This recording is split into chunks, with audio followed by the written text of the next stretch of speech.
And welcome back, guys, to another episode of Katawa Shoujo. In the last part, we got back from our trip, and we took our first days of exams, and now we're having a pajama and suit tea party. Yes. But Akira is already poking fun at us. I think she already knows. She's got like a sideways kitty face. I've never really... I guess that's... You would consider that a pout, I guess. I mean, it's more of a whistle, to be perfectly honest. I don't know. As I like try to like move my lips in that type of fashion, which doesn't make sense. Anyway, I've wasted enough of your time. Let's get into this. Akira slowly looks away from me, like an attack dog leashed by its owner in the nick of time. I breathe a sigh of relief. I can't think of a more appropriate time to try and change topics than around now. If you don't mind me asking, Akira, what do you do for a living? I've never seen you out of that suit. Thinking about it? What to do with yourself after school over, eh? I'm a lawyer. For the most part, I work in the legal department of the Japanese branch of our family's company. The most boring possible answer, I suppose. Law's pretty dry topic to most people. Kinda. Oi! You're not supposed to agree. Lily gives an amused giggle while holding her teacup and saucer. Hanako quickly joins her. This friendly atmosphere between everyone is something I'd missed while Lily and Akira were on their trip. While the dealings I had with Hanako didn't help, I think just not having Lily around changed the mood. It's nice to be back. I missed you, Hisao. And you too, Hanako. Same goes for the both of us. I'm guessing your classmates were happy to see you back. In a matter of speaking, yes. Akira amused snort shows she is well aware of Lily's attitude towards such figure of speech. I imagine she'd have to be, given how long they've been together. Yeah, I guess he's still using the scene thing. Did you have fun in Scotland? For a moment, I wonder why she's asking, it having been quite a while since they came back, but then I remember everything that's happened. We've simply not had the time to look back, what with the exams and our Hokkaido trip. Lily's face goes distant for a moment, and the fact that Akira's first reaction is to look over to her sister doesn't escape me. Nonetheless, she quickly collects herself. It was nice. We hadn't met our family in such a long time, so it was a wonderful reunion. There's a lot of stutter in there. I'm keeping an eye. Shit. I am listening to you. I'm keeping an ear on you. Yeah, there we go. Yeah, I guess that's right. Their house being beachside was the best part, though. From her dismissive tone, I get the feeling Akira doesn't like their family as much as Lily does. You only like that because you finally had time to play around. Just 'cause I am the better swimmer?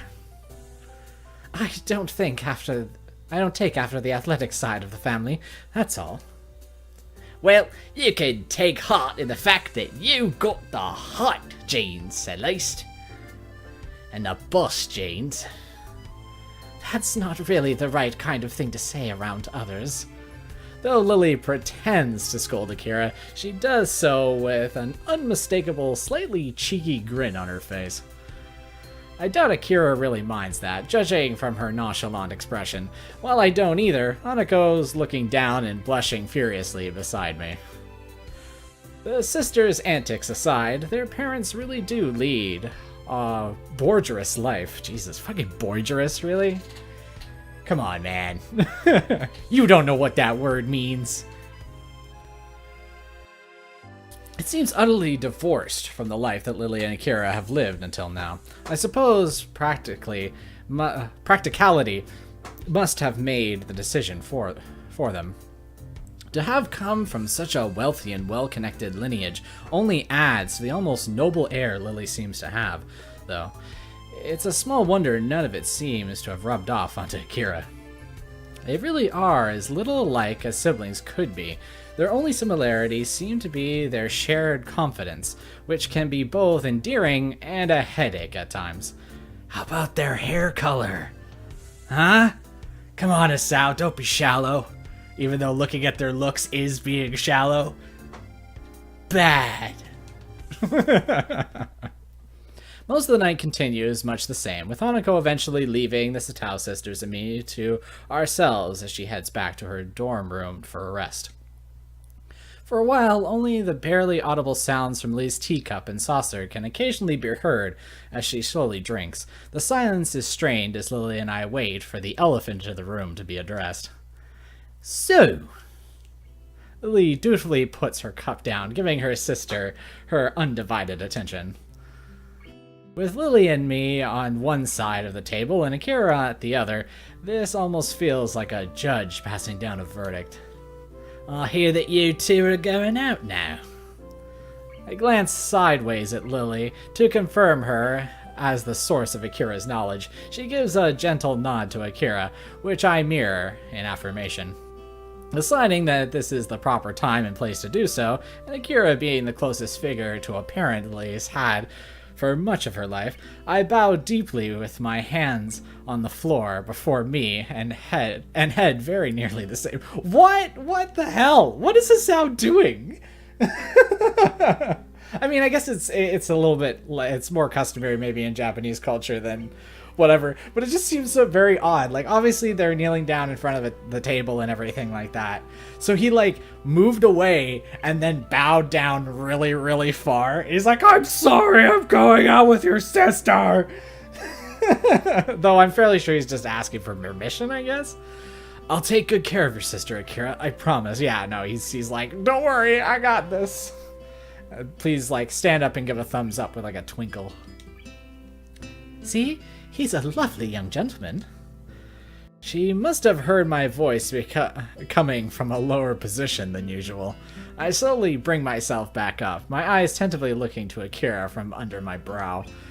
To tell the truth, I very much doubt my suited judge will raise any objection. She's very definitely the type. She's very definitely. Jesus, She's very definitely. Oh God, I would not word it that way. That's so weird. Definitely the type to make her disapproval with others well known. Sometimes that lends her a measure of respect in my eyes. The old-fashioned kind, huh? Well, he's the kind of person I guess you'd go for. I don't have a problem with it, and I wish you two the best. Even if I didn't like it, I couldn't really do anything anyway. I'll offer a nod of appreciation to her as Lily gives a small sigh of relief, likely more out of duty than any actual belief Akira might have had any problems with us being together. I do wonder, though, how's the rest of the family taking it, particularly the part residing at Yamaku? Have you told her? Smile turns to grimaces as Akira grins downright evilly. Those closest know how to twist the knife best, after all. Actually, we've jumped the gun. We've actually told Shizune and Misha already. And this could actually backfire, because maybe she didn't want her to know? Maybe? I don't know. Putting up with it may be the best terms for the situation. Don't you agree, Asao? Yeah, that sounds about right. At least she's being reasonable about it. Good to hear. That girl can be a handful at the best of times. We sent a few messages back and forth during and just after the trip, and she was already busting my chops for seeing my boyfriend when we came back, after leaving Hideaki for so long. She really does care for the little guy. I cast my mind back to Shizune's odd reaction after telling her about our relationship, but decide not to bring it up.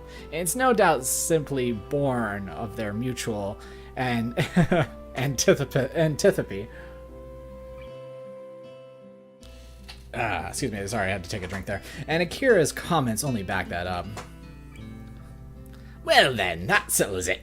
That's settled. Got to get to work early tomorrow, so I'll be off.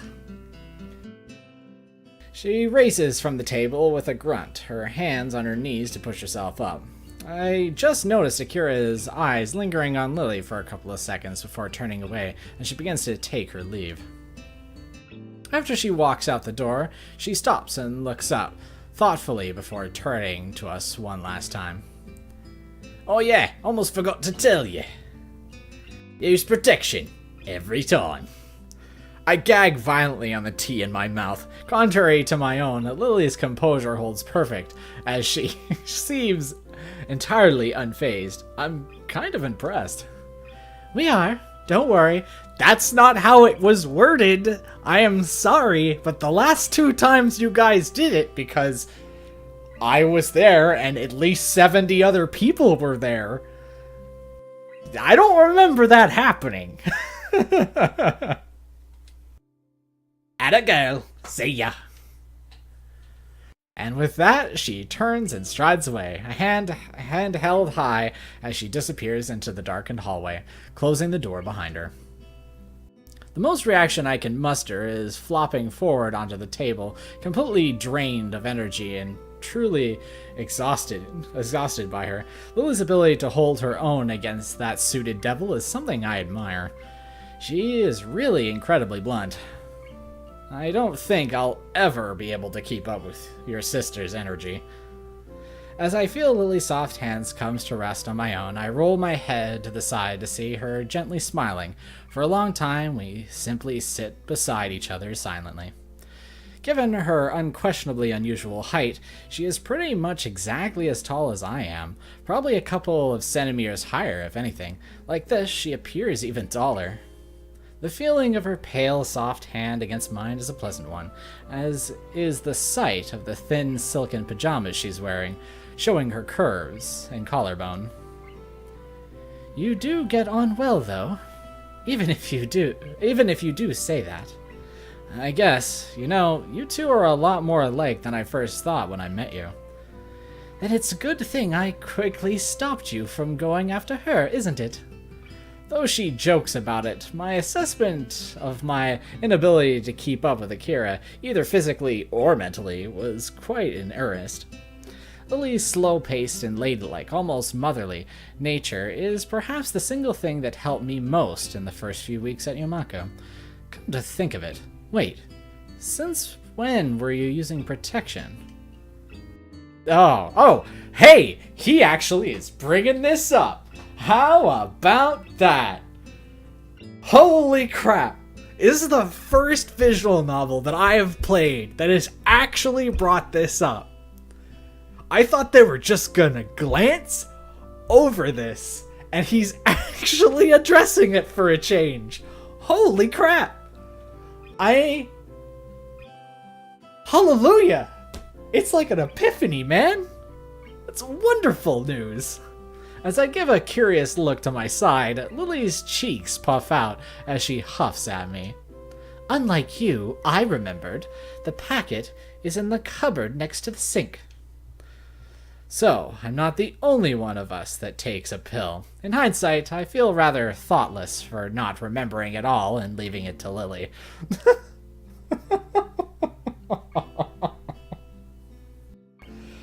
Oh man, I mean, I'm glad that they actually addressed this, because it's something that visual novels don't do, like, almost ever. I can't think of one off the top of my head that I've read that ever, or at least ecchi ones, that have ever touched on this. Looking over to the cupboard she mentions, I noticed again the knee-high piles of books around us that were here the other time I'd visited. For the most part, they're lined up against the wall to give a little more room around. A little more room around the table. Why don't you get a bookshelf for your books? It's odd to see books just piled around, especially given that your room looks so neat and orderly otherwise. They're easier to find this way. I know exactly which pile each book is in. Wouldn't you still know that after putting each set on a different shelf? That may be, but... she's not immune to bouts of laziness after all. Actually, that's one thing I